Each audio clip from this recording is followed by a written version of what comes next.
Welcome to lecture 9 of our course on high performance computing. We have come a long way in these first 8 lectures.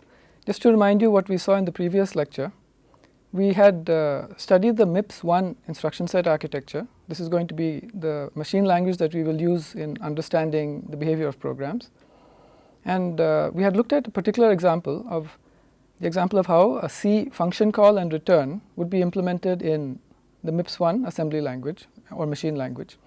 And let me just start off with the first slide, where I just recap the sequence of events that had to happen to implement a function call. The function call in this case happens within the function called A. I'm circling the function call. And the function is the call to the function B, which is known as the call E. So the sequence of events that happens is shown by this column of MIPS One assembly language instructions. So associated with the function call, there are a number of instructions which will appear inside the body of the compiled function A. In addition to that, to implement the function call, some of the instructions may be present in the body of the function B. So if you were to look at the compiled or assembled version of B, you may find some instructions which actually relate to the function call. Similarly, in function A, you will find some of the instructions, MIPS instructions, which relate to the function call. Right. Associated with the function return, one would find many instructions towards the exit point of the or the return point of the function which is being called, in this case function B. And we understand what the individual instructions are from our study of the MIPS One instruction set, the add immediate instruction, the store word instruction, etc. And we understood that the functionality of the function call and return is largely implemented through one special MIPS One instruction, the jump and link instruction, which makes it possible to transfer control to a function and simultaneously remember the return address to which control is to be transferred upon return. We understood that a lot of the things that happen during a function call are implemented through a stack in main memory, and that's why as we ran through the sequence of events, we ran through the updates that would happen to the stack. So this was a good example. It gave us some practice in understanding MIPS One instructions, as well as how an important function, an important functionality, which will happen frequently when we execute programs, in other words function call and return, would be implemented. So with this, we have a much clearer understanding of what to expect when a program executes. And just to remind you, we clearly understand that for a program to execute, it must be present in main memory, and that the different components of the program which are required for its execution must all be present in main memory, such as its instructions, its statically allocated data, its stack allocated data, and its heap allocated data. These would all be present in main memory. In other words, for any one of the items, for example, for any one of the instructions of the program, that instruction would be present in 4 bytes of memory. Remember that each instruction in the MIPS One instruction set is of size 32 bits or 4 bytes. So we could actually view the picture that we have over here as describing the situation in memory, starting from memory address 0, going onwards. And we could assume, without loss of generality, that the lowest address, in other words, the first instruction of the text region of your program, will be at memory address 0, and that at the other end too, the last element associated with the program might be at the highest possible memory address. If it's a 32-bit machine, this might be 2 to the power of 32 minus 1. Okay, now before actually moving ahead and looking at how instructions are executed, I wanted to actually go back and fill in 2 gaps which had been left in our understanding of the MIPS One instruction set. Specifically, one relates to conditional branch instructions, which we had looked at but not adequately. And secondly, I had made some comments about floating point. We had seen that the instructions of the MIPS One, which we had studied, all related to integer operations or integer data. And I did want to make comments about how floating point could be dealt with, and some of our examples will have to deal with floating point operations. Okay, now just to remind you about the MIPS One branch instructions. I use the word branch and conditional branch. I view the words branch and conditional branch as being equivalent. So there were these 6 instructions, B, Q, B, and E, branch if equal, branch if not equal, and then branch if greater than or equal to 0, etc. One example is shown. And in essence, what these conditional branches allow one to do is to transfer control by changing the program counter depending on whether a condition is true or not. And the various conditions which could be checked as listed by these 6 instructions are whether 2 registers are equal, whether 2 registers are not equal, whether a particular register has a value that is greater than or equal to 0, less than or equal to 0, less than 0, or greater than 0. So these are the 6 conditional branch instructions that we had talked about. Now, as you would imagine, there are going to be conditions which cannot be implemented using only these branch instructions. For example, consider a condition like R1 greater than or equal to R2. I may have a situation where in a C program there is a if statement of this kind, right. So here I want to check whether the value of the variable A is greater than or equal to the value of the variable B, and we realized last time that in order to operate on A or B, it's beneficial to have a copy of the variable in a general purpose register, and therefore a condition like this would translate into a condition of this form, comparing 2 registers, R1 greater than or equal to R2. Now, if you look at the collection of 6 conditionals that are available, none of them actually satisfies this objective directly. We have a mechanism for checking whether we have a branch of greater than or equal instruction, but that compares with 0, not 2 registers being compared with each other.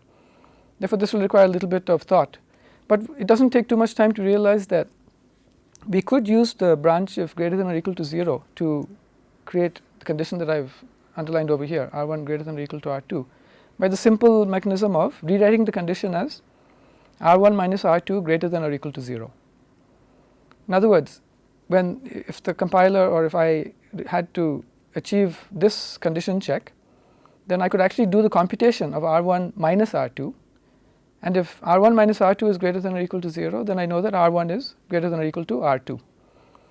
Therefore, corresponding to this modified version of the condition, clearly I would need 2 instructions. The first would be a subtract instruction which would compute R1 minus R2 and put the result into some other register, say R3, and then a branch of greater than or equal to 0 instruction which would check whether R3 is greater than or equal to 0, and if so, do whatever it would have done if R1 was greater than or equal to R2. So this could be one way to get around the problem of the lack of the appropriate conditional branch instruction in the MIPS One instruction set. Unfortunately, this is not an adequate solution, and the reason is that there is a possibility of overflow. In this particular example, you'll notice that in order to check the condition R1 greater than or equal to R2, I'm doing an arithmetic operation. I'm calculating R1 minus R2. And whenever an arithmetic operation takes place, there is a possibility that overflow will result. And if overflow does result, then the program will not actually execute the way that we thought it was going to execute. Now, when you in your program, when you wrote the if statement, you clearly just wanted at execution time the condition to be checked. You didn't want any arithmetic to happen, and therefore there was no thought in your mind that there was the possibility of an arithmetic overflow. But this implementation of the condition checking could result in an overflow. For example, if the value of the variable A, let's talk about the registers. So if the value of register R1 is a very high positive value, and the value of the negative R2 is a extremely high magnitude negative value, then when I subtract R2 from R1, I end up with a situation where the value could well exceed the possibilities of what could be represented within the 32 bits of an integer or a register. And if overflow does occur, then this program will not run as it should. And therefore, this has to be viewed as being an unacceptable way to implement the condition. So in general, in trying to implement the various conditionals, the various kinds of comparisons that we may want, we have to somehow make use of the limited set of branch instructions available without doing any arithmetic. And that in general is difficult, and in all cases not possible. Therefore, to help us in this particular kind of a situation, the MIPS instruction set actually has additional instructions, which I had alluded to when we talked about the arithmetic and logical instructions, but I had not talked about. At this point, it's important that we do. So this class of additional arithmetic and logical instructions, so this particular table could be added to the arithmetic and logical table that we had. They're called compare instructions. And there are 4 instructions which I am mentioning. There are the SLT, SLTU, SLTI and SLTIU. And in order to read and understand these, once again I will just let you know what the abbreviations used are. In general, the letter S in these instructions does not stand for store, but stands for set. The LT stands for less than, as you would expect. I stands for immediate, as we have already seen. U stands for unsigned. And therefore, in reading the SLT, I might read it as set if less than. SLTU is set if less than unsigned. SLTI is set if less than immediate, and so on. The example that we have, SLTI, R1, R2, R3, the meaning gives away the use of the instruction. So basically what is going to happen is this instruction will cause R2 to be compared with R3 without doing any arithmetic. So if R2 is less than R3, then R1 will be set to 1. But if R2 is not less than R3, then R1 will be set to 0 or reset. Therefore, the correct way to read this instruction might be to say that it is set if less than R1, R2, R3, or more specifically, set R1 if R2 is less than R3. In other words, set R1 to 1 if R2 is less than R3.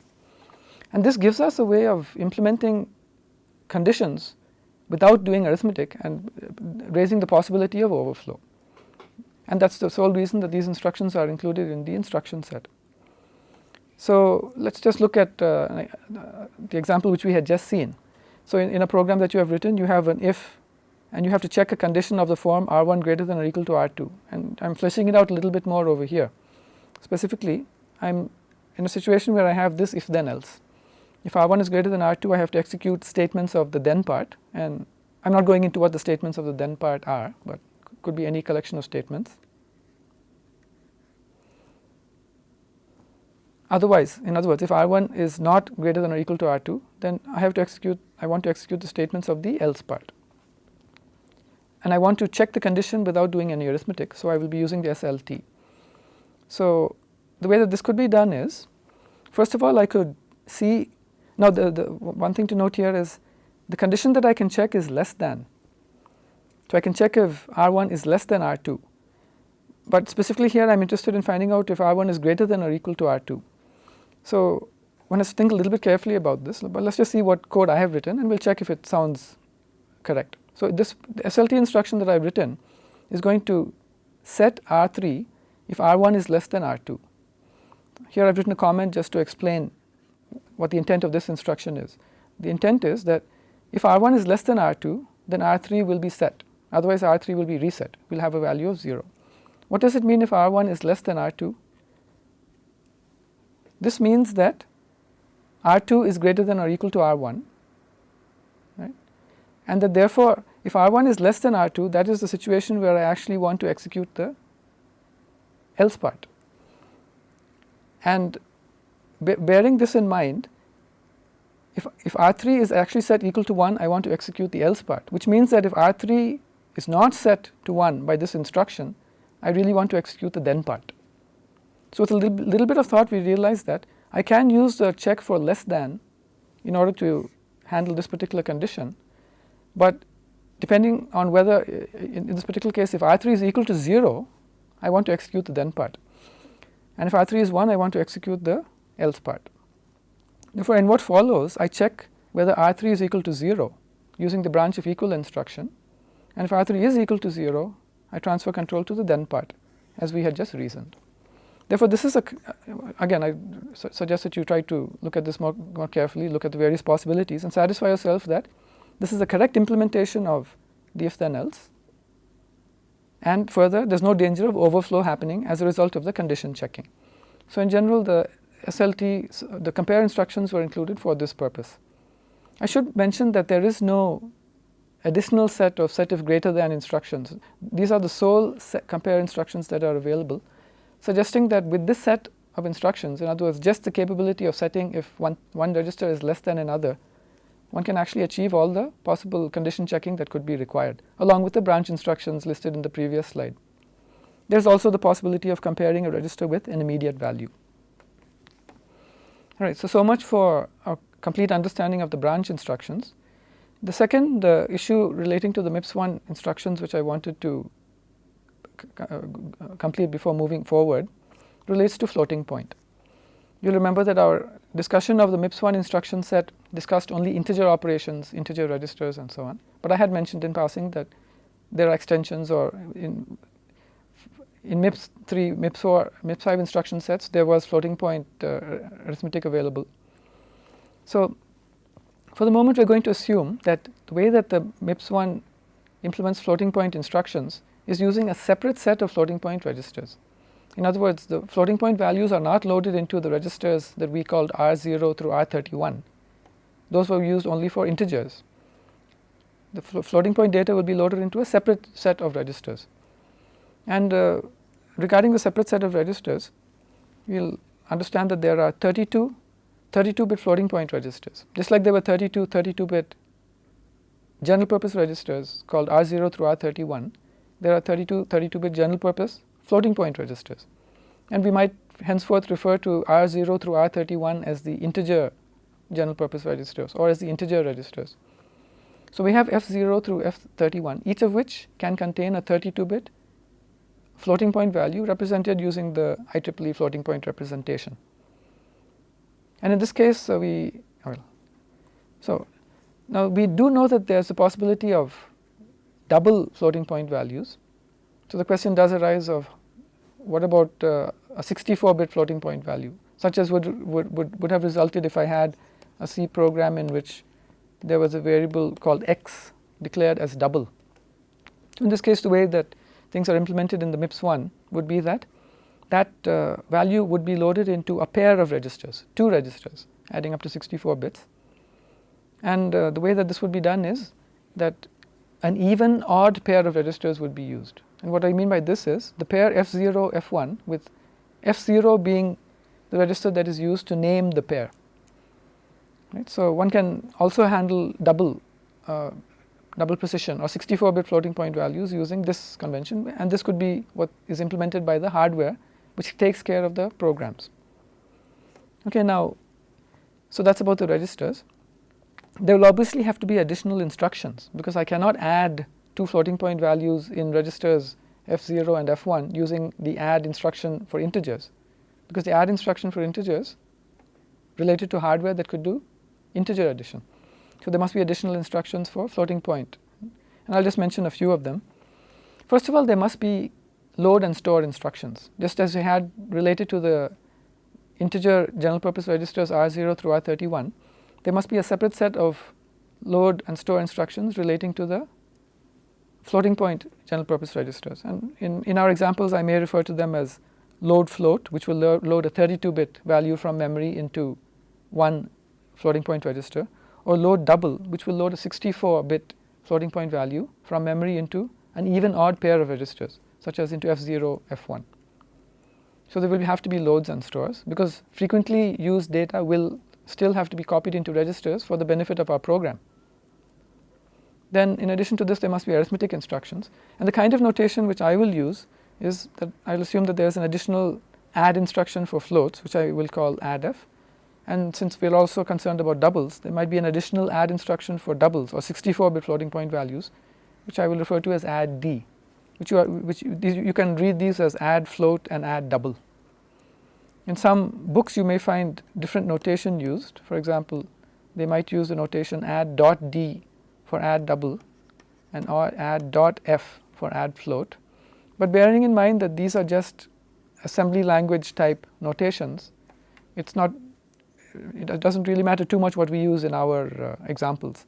And since I have not used this dot notation in our examples, I didn't want to add it at this point. So we will use notation like this, addf, add-d, and so on. Right, now just coming back to our assumption over here, assuming that there is a separate floating point register file. I had again mentioned this in passing when we talked about general purpose registers, and I did want to make a more specific comment about this, addressing the issue of why is it a good idea to have separate floating point register file. In other words, one set of general purpose registers for integers R0 through R31, and another set of general purpose registers F0 through F31 for floating point values. And I'll just show you this in terms of some pictures. So let's suppose that I didn't have a separate register file for floating point values. Then since I know that a single program might use both integers and floating point registers, I might assume that the people who are designing the machine would include more than 32 registers, maybe 64 registers, and that all of these 64 registers could conceivably be used for either integers or floating points. And this is one possible way to design the registers if one wants to have both integers and floating points supported. The alternative is, as we had seen the MIPS One does, a separate set of 32 registers, which we called R0 through R31 for integers, and another one for floating point values, which we are calling F0 through F31. So these are the two possibilities. Let's think about the possibility on the left. Now, if there is a collection of 64 registers which could be used for either integers or floating points interchangeably, then as far as the integer ALU is concerned, the inputs to the integer ALU, which is the piece of hardware that does the arithmetic associated with integers, there will have to be connections from the register file into the integer ALU. And the same holds for the different floating point pieces of hardware. For example, the piece of hardware which does floating point addition takes its operands out of the floating point out of the registers, and therefore there will have to be connections into the floating point adder from the 64 registers. Similarly for the floating point multiplier. What about the result from the ALU? So the ALU takes two values from registers, add R1, R2, R3, and puts the result back into the register file. The same will have to be true of the floating point adder and of the floating point multiplier. So we see that there are a large number of connections. The connections between the floating point register, between the register file and the different functional units. And there could be additional functional units, but for the moment we are looking only at three. An ALU which does all the integer functions, a floating point adder, and a floating point multiplier. Now, if I had a situation where I separated the integer and floating point registers, then the connections into the ALU would come only from the integer register files, and the connections into the floating point pieces of hardware will come only from the floating point register file. And therefore, as far as the design of the register file is concerned, things become a lot simpler. The complexity of the interconnection becomes a lot simpler. And therefore, from the hardware designer's perspective, the second option is the winner. And this is largely the reason that we find the idea of separate floating point register file being done. Right? So we've seen that in the MIPS One, we're going to assume that there is a separate integer and separate floating point collection of registers. In both cases, 32. In both cases, the width of the registers is 32 bits, and what the different kinds of instructions that might be available in floating point. I'll quickly go through an example just to make sure. We've already seen examples using the integer MIPS instructions. Therefore, I thought it would be good to do one using the floating point MIPS instructions. So here we're going to look at what code might result from this kind of a collection, a declaration and for loop in C. So this particular piece of code is dealing with two double precision, in other words 64-bit floating point arrays, array A of size 1024, array B of size 1024, and then there's this for loop which is basically adding element by element, an element of A to an element of B, and that sum is the new value of the element A. And this happens for all the 1024 elements of the arrays. Right, so this is a vector sum operation. The size of the vectors is 1024. Now, as it happens, this piece of code could be implemented using this kind of sequence of MIPS One floating point instructions. You'll notice that there are floating point instructions, the load double, add double, store double, but the remaining instructions are from our old integer instruction set, which is why we need to comment on this a little bit. Even to do floating point operations, or to implement this piece of code which looks like purely floating point code, some integer instructions may be needed. In other words, instructions from our previous discussion of the MIPS instruction set. With a little bit of thought, you will realize that much of this must be coming from the for loop, because to implement the for loop, I must have a conditional branch instruction. As long as the condition of the for loop is true, we have to branch back to the beginning of the loop. So we're not too surprised to see a conditional branch instruction. And similarly, to implement the iterations of the loop, in other words, in essence, the incrementing of the loop count, we will obviously need some add instructions, and that's approximately where the additional add instructions are coming from. And this, I'll describe this example in more detail later, but this is a typical kind of an example using floating point instructions to implement a floating point loop and since it's a floating point loop, there will also be some integer instructions in it. So the entire MIPS instruction set will be of use to us in many of our examples. So with this, well, it might actually make sense for me to go through this a little bit because of the addressing mode issue. So you'll notice that this piece of code seems to be starting with some assumptions. The first instruction is loading a double, which must be loading the value of a of I into register F0, F1. Remember, these are double values. So whenever I refer to F0, it's actually the pair F0, F1. F2 is the pair F2, F3. F4 is the pair F4, F5, etc., which is why you find only even numbered floating point registers used in this example. The first double instruction is loading the value of a of I into the register F0.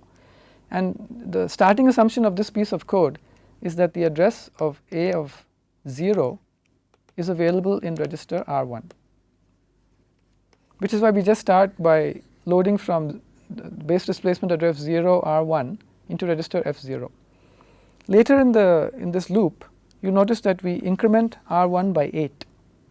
And the effect of incrementing R1 by 8 is that R1 will now contain an address which is 8 more than what it used to contain, and therefore it now contains the address of a of 1. And this is how we're actually stepping through the loop. We increment from a of 0 to a of 1 using this add I instruction, changing the address inside register R1. Similarly, the other instruction increments us or steps us through array B. And finally, there's another assumption at the bottom, which is that we set up the termination condition of this loop using register R3, and therefore it's sort of presupposed that register R3 contains an address towards the end of array A, possibly the last element in array A. And in fact, no, register R3 contains an address beyond the last element in array A, so that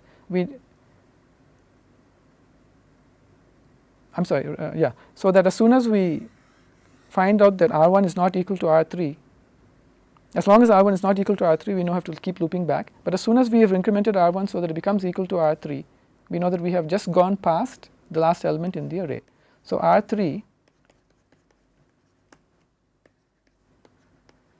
is initialized to contain the address just beyond the end of array A. So there were these base assumptions that were made in writing these pieces of code, and those base assumptions would be implemented by 2 or 3 instructions just outside the loop, which initialize R1, initialize R2, and initialize R3 as appropriate. So much for this example. Now, with this we have a much better understanding of the MIPS One instruction set, and we'll go back to our discussion of what happens when an instruction has executed. So we're back to our picture of the hardware. We're trying to understand what are the sequence of steps which must be done by the hardware. In other words, what does the control hardware do in order to execute an instruction? And towards the end of the previous lecture, we had outlined the series of steps. We saw that the instruction is initially present in main memory. It must be fetched into the CPU. After that, it must be completely understood. Then the operation associated with that instruction can be done. And finally, the result of the instruction can be written back to its destination. And the fetching of the instruction will involve communicating the address of the instruction from the program counter to the main memory. Main memory will return the instruction bits, which can be stored into the instruction register inside the processor. After this, we will increment the program counter. In other words, when I say we, I'm referring to the control hardware, so that the next instruction in memory will by default be executed next. So the program counter will be incremented. The instruction decoding involves understanding the bit patterns inside the instruction and interpreting them as what operation, what addresses, what operands, what addressing modes are associated with this particular instruction, using information from the instruction format section of the instruction set architecture manual. Subsequently, if there is a memory address and it's in an addressing mode which requires some computation, such as the base displacement addressing mode, that calculation will have to be done, such as adding the contents of the base register to the signed displacement from the instruction, and the operands will have to be fetched. Subsequently, the required operation can be executed and the results can be written back. So we had outlined this in a little bit more detail, these 4 steps, right, in this form.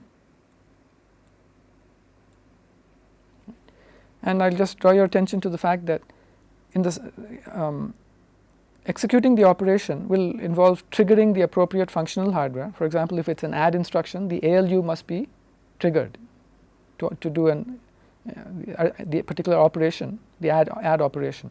Note that typically an ALU is, as from its name, arithmetic and logic unit, the ALU is capable of doing many different kinds of operations, and therefore when I say trigger appropriate functional hardware, I mean the appropriate functional hardware with the appropriate operation clearly specified. Now some of the instructions, as we've seen, may be instructions which do not have specific hardware of this kind, circuitry associated with them. For example, the load and store instructions, the instructions through which data values are copied from main memory into registers, don't have functional units or pieces of hardware associated with them. So executing the operation in the event of a load or store involves sending the address of the piece of data to memory, and that is a specific part of executing a load or store instruction. Okay, now let me just run through this series of events on a timeline. This will be a useful exercise. And to start this off, forget that we are currently concerned about the MIPS One instruction set. Let's think about a more general instruction set, or specifically a CISC-like instruction set. Now in a CISC instruction set, remember the operations could be arbitrarily complicated, the instructions could be arbitrarily complicated. And the particular example that I'm going to show, I'm going to assume that this is a CISC instruction set where all the operands are specified using memory addressing modes. In other words, there's an add instruction which may have add x, y, z, 3 memory operands as its operands, two source operands in memory, 1 destination operand in memory.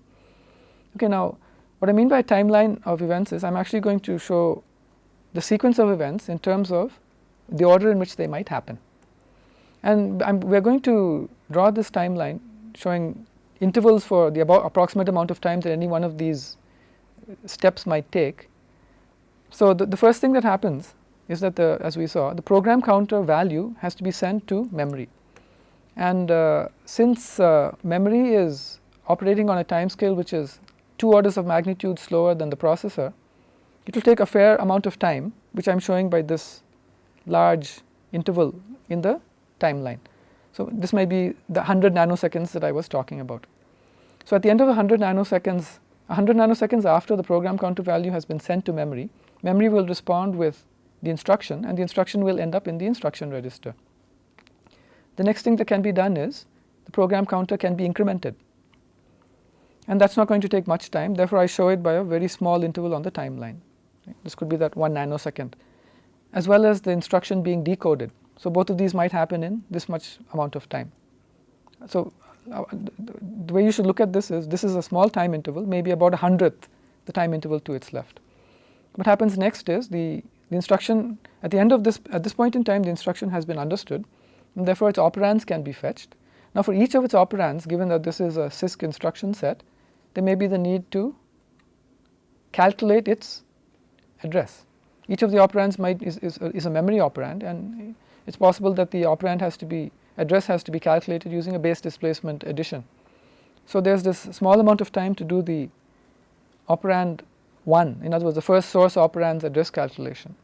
That might be the amount of time to do an addition of base register value plus displacement, and it might take that much time because it's approximately the amount of time to do a assigned integer addition.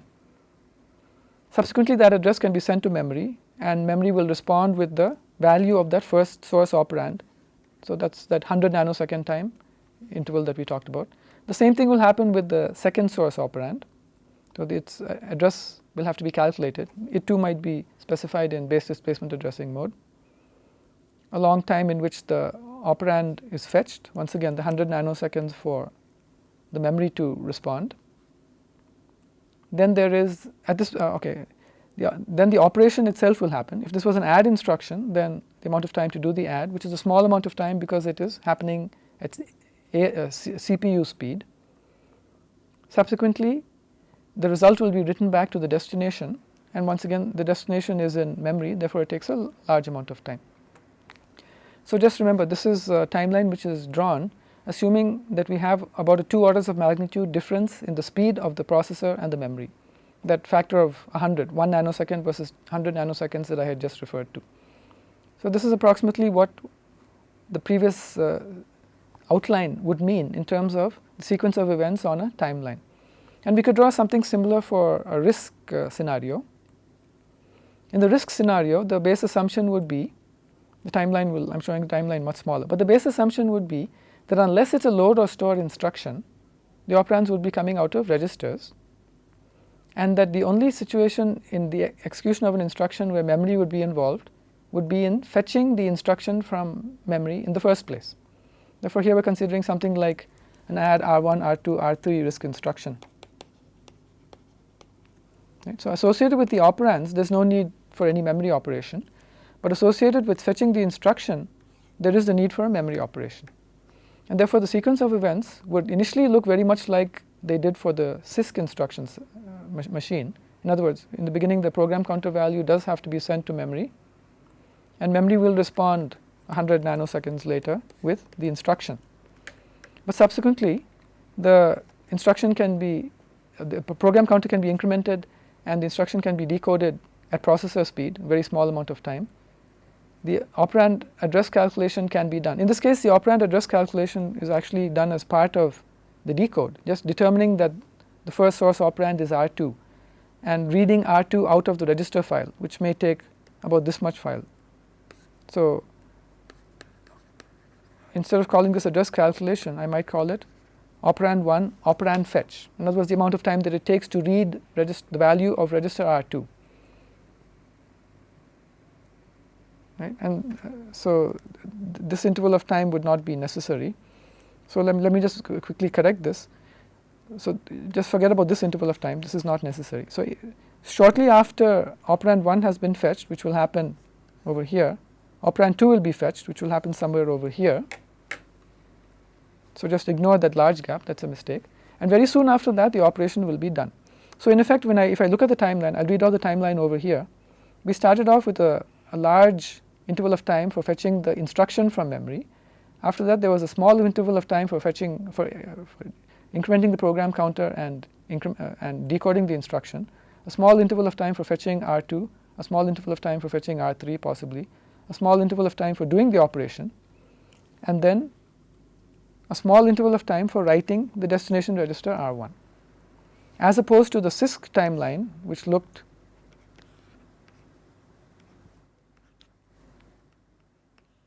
well beyond the edge of the screen. Right.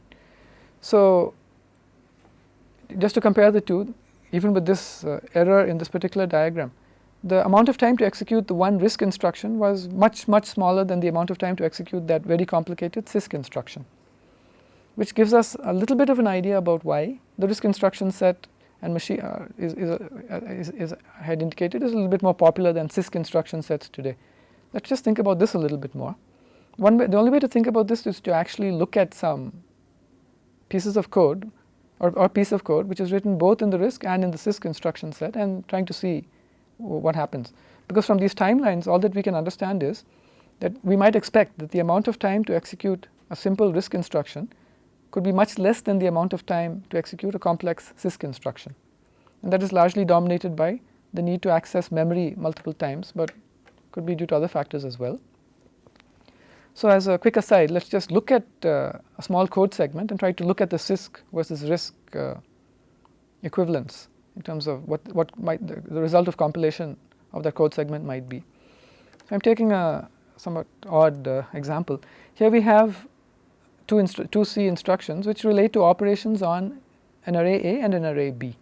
The first instruction is adding the ith element, the first statement is adding the ith element of A to the ith element of B, and making that the new value of the ith element of A. As a side effect, it increments the index into A, it increments the variable I, right, I++. The second instruction takes the bth element, the ith element of B, subtracts 1 from it, decrements the index I, and makes this the new value of B of I.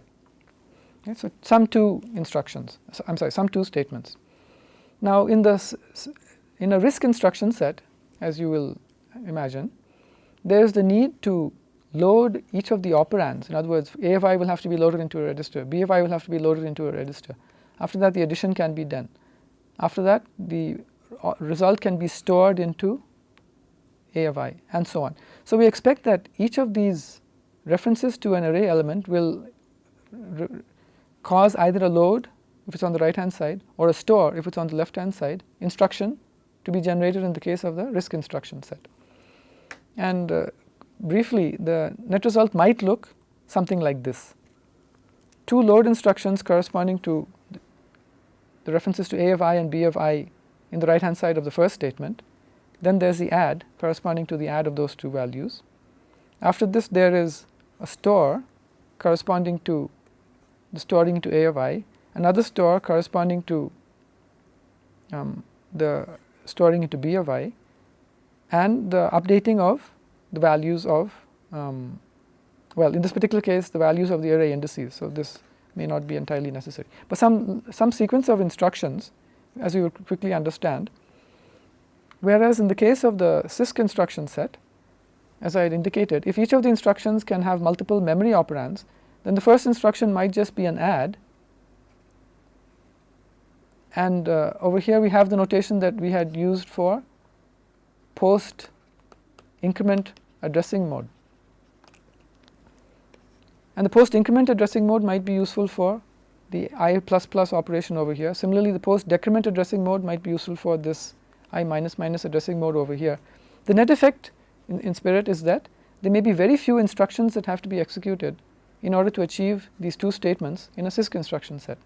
So in the previous slide we had seen that the amount of time to execute a single RISC instruction is going to be much less than the amount of time to execute a single CISC instruction. But we now learn that if you look at a piece of code, C code, it might compile into a much larger number of instructions in RISC instruction set than instructions in a CISC instruction set. Therefore, the question of which of these two kinds of architectures will cause the program to run faster still remains open. Less time per instruction but more instructions for RISC, more time per instruction but less instructions for CISC. So just to give us some idea of the way this is heading. In this particular example, there were 8 instructions as far as the RISC equivalent is concerned, and only 2 instructions as far as the CISC equivalent is concerned. But I will point you to another attribute of these two pieces of code, which is the number of memory accesses involved in each of these pieces of code. Now in the case of the CISC instruction set, there are 2 loads and 2 stores, so that there are 4 memory operations involved. In the case of the CISC instruction set, there are 1, 2, 3, 4, 5 memory operands which are involved in this piece of code. In other words, 5 memory accesses which have to happen in addition to the instruction fetches. And therefore, it is not entirely clear which of these will result in a faster program. Many more instructions for the RISC, but fewer memory accesses as far as data is concerned. Right? So that's why people often talk about the RISC versus CISC debate, and we won't delve into that. But for the purpose of simplicity of our examples, we will, from this point on, not talk about CISC anymore. We will exclusively talk, assuming that we're dealing with a RISC instruction set and a RISC implementation of the instruction set, or a RISC implementation of the instruction set. Okay, now our next objective is to understand more about what happens when the instruction is executed, in terms of what kind of hardware will be associated with that and what kinds of properties we can expect that hardware to show. We do need this understanding because we want to understand adequately what happens inside the hardware, inside the software, when our program executes. So I'm going to make some assumptions at this point. These assumptions will stand pretty much for the remainder of the course. Okay, now the first assumption which we will make is that in the implementation of the hardware, wherever possible, if there are 2 activities that can be done simultaneously, in other words, overlapped in time, in other words, happening at the same time, then we'll assume that the implementation of the hardware will do that. So if activity can be overlapped in time, in other words, done at the same time, then we will assume that that is done. Let's consider a simple possibility. Now we saw in our description of the steps involved in execution of an instruction, we saw that in the very first major step, where we were trying to fetch the instruction from memory, the instruction, the program counter value was sent to the main memory, the memory responded by providing the instruction, and then the program counter was incremented. So the question is it possible to do the incrementing of the program counter and the fetching of the instruction from memory at the same time? In other words, can these 2 activities be overlapped in time?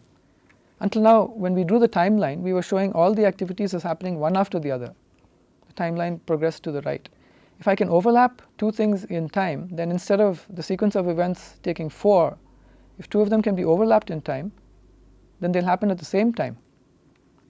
And therefore, the amount of time for that sequence of steps will be reduced. Therefore, this is actually a very important issue, whether activities can be overlapped in time. So can the operation in the memory and the incrementing of the program counter happen overlapped in time? That's why I end this with a question mark, because they cannot be entirely overlapped in time, in the sense that we know that the fetching of the instruction from memory starts by reading the value of the program counter and sending it to memory. And the incrementing of the program counter involves modifying the program counter value. And therefore, if the incrementing of the program counter causes the increment to happen before the address has gone to memory, then the overlap cannot be done safely. The two operations cannot be initiated at the same time. But we know that the amount of time to do an increment, incrementing by 4, in order to do the increment, the value in the program counter will have to be read, and then 4 will have to be added to it. And at the time that the value in the program counter is being read, it can be used both for incrementing or adding 4 to it and for sending to main memory. So the sending of the address to main memory can be done with the same read from the program counter. And therefore, it is the case that these two can be safely overlapped. There's actually no risk involved. Let me just look at one more example. In the second stage of the instruction processing, there was a need to fully understand the instruction, which I described as instruction decode. And subsequently, the operands had to be fetched. But there's a possibility that one of the operands is a memory operand, such as in the case of a load or store RISC instruction, in which case an address calculation would have to be done, adding the contents of the base register to the displacement from the instruction. So can the understanding of the instruction happen in parallel with the computation of the effective address? Now, we note that what we mean by understanding of the instruction is examination of the instruction while it is inside the instruction register. In order to calculate the effective address of the operand, the fields of the instruction are necessary. In other words, the identity of the base register, the value of the displacement. And those are likely to be read from the instruction at the same time that the instruction is being decoded. Therefore, both of these activities are using the instruction as it resides in the instruction register, and they do not conflict with each other. Neither of them modifies the instruction as it resides in the instruction register. And therefore, once again, these two activities can safely be overlapped, if so desired. So in each case where the person who is building the hardware has to make a decision about how soon he can initiate the next step, these kinds of questions have to be asked. But we will always make an assumption of possibility of overlapping operations if in our mind they seem to be independent of each other. And by doing this, we will hopefully have an implementation of the processor which is faster than it would otherwise be. Now, second assumption that we'll make is we're going to assume that we have a RISC instruction set which is load store. In other words, the only instructions that take memory operands are load or store instructions. We're not going to talk about CISC instruction sets at all in terms of studying the instruction processing, the implementation of the hardware. Okay, now another and somewhat key assumption that we'll make is that we will assume that main memory delays are not typically seen by the processor. Now, this is a significant assumption and may not be a realistic assumption, because main memory delays are significant. The main memory, as we have seen, could be 100 times slower than the processor, and even to fetch an instruction from memory into the processor is going to take that amount of time. Therefore, this assumption seems to be unrealistic. But let me just point out that if we don't make this assumption, then as we have seen, the timelines are going to be dominated by the memory delays. And therefore, talking about how fast a processor could be becomes pointless. Ultimately, everything will be decided by how fast the memory is. The timeline for CISC, and in fact even the timeline for RISC, was dominated by the 100 nanoseconds that it took to fetch the instruction from memory. Therefore, this, it turns out, is an important assumption that we must make. And that raises the question of why make an assumption. The assumption might be important for the speed or the efficiency of our ideas, but if it's not realistic, how can you make such an assumption? Fortunately, it is a realistic assumption, we are not going to see how for the moment, but I will just state that if we assume that there is some kind of a hardware mechanism through which most memory access requests can be satisfied at processor speeds, note the word most, we do not need a guarantee that all memory access requests are satisfied at processor speeds, then this assumption turns out to be more or less okay, because the assumption was that main memory delays are not typically seen, and that relates to our most over here. So, for example, if we have some kind of an idea that 95% of the time memory requests can be satisfied at processor speeds, then the assumption is actually to some extent justified and therefore realistic and therefore justified. Now, the name of the hardware mechanism which is going to make this possible is cache memory, and we will be studying more about cache memory later, but we now understand why there was a box labeled cache, C-A-C-H-E, I will pronounce that as cache, inside our block diagram for the ALU. Right? One of the two blocks which I had added in one of the earlier lectures, inside the not inside the ALU but inside the processor was a box labeled C-A-C-H-E or cache, and we now realize that it is a very important and integral part of the processor which makes this set of assumptions possible, reasonable for us to make. Okay, now at this point we are ready to start looking at the implementation of the hardware inside a processor, and we will be continuing with these three assumptions, and we will start looking at what kind of simple hardware or what model of the hardware that might be present in the processor will give us a good enough understanding of how the steps in the execution of an instruction would be achieved towards a better understanding of how our program executes. Thank you.